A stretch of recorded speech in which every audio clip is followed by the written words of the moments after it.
ভাবি হিসেবে আমি আসলে নেত্রকোনার বউ হিসেবেই কথা বলি না। আজকে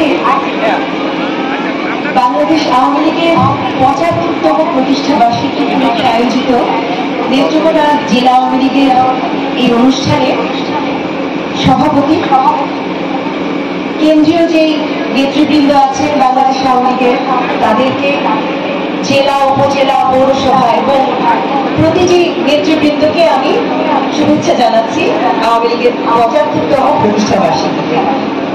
নেত্রকোনায় আসাটা আসলে আমার কাছে একটা নিজের শিকড়ের কাছে আসার মতো। কোনো প্রতিষ্ঠা বার্ষিকী লাগে না, কোনো আয়োজন লাগে না, উপলক্ষ লাগে না।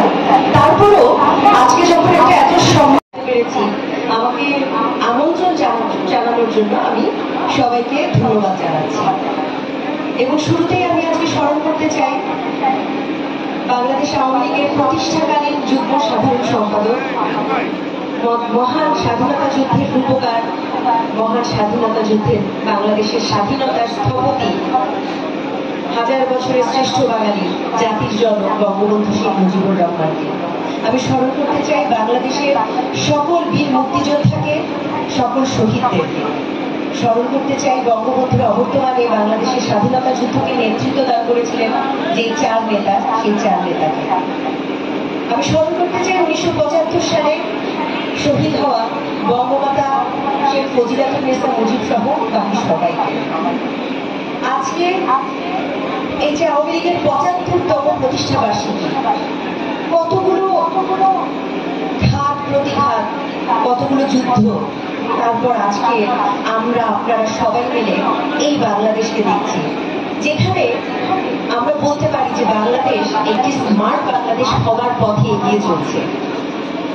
আমরা যারা পথে চলাফেরা করি, এই যে আমরা বাংলাদেশে নিজস্ব অর্থায়নে আমরা একটি পদ্মা সেতু পেয়েছি, আমরা ঢাকার সাথে দক্ষিণাঞ্চলে একটি চমৎকার যোগাযোগ ব্যবস্থা পেয়েছি, আমরা ঢাকার ভেতরে মেট্রো রেল পেয়েছি, আমাদের স্বপ্নের মেট্রো রেল। যারা ঢাকায় অফিস করেন, যারা মেট্রো রেল ব্যবহার করেন, তারা সবাই জানেন যে আমরা কিভাবে আমাদের জনজীবনের মান কিভাবে উন্নয়ন হয়েছে এই স্বপ্নের মেট্রো রেলের জন্য। আমরা এলিভেটেড এক্সপ্রেসওয়ে পেয়েছি, আমরা পারমাণবিক বিদ্যুৎ কেন্দ্র পেয়েছি, কর্ণফুলী টানেল পেয়েছি, এবং আমাদের সামনে একটা চমৎকার স্বপ্ন দেখিয়ে রেখেছেন জননেত্রী শেখ হাসিনা। ২০৪১ সালের একটি চমৎকার বাংলাদেশের স্বপ্ন, যে বাংলাদেশ হবে স্মার্ট বাংলাদেশ।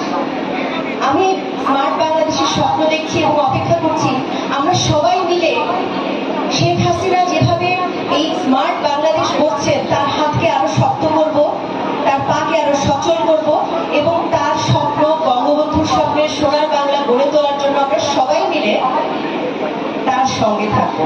আপনাদের সবাইকে ৭৫তম প্রতিষ্ঠা বার্ষিকীর অনেক অনেক শুভেচ্ছা, এবং আমার নিজের অনেক ভালো লাগছে নেত্রকোনা এসে। আবারও আপনাদের সঙ্গে দেখা হবে। সবাই ভালো থাকবেন।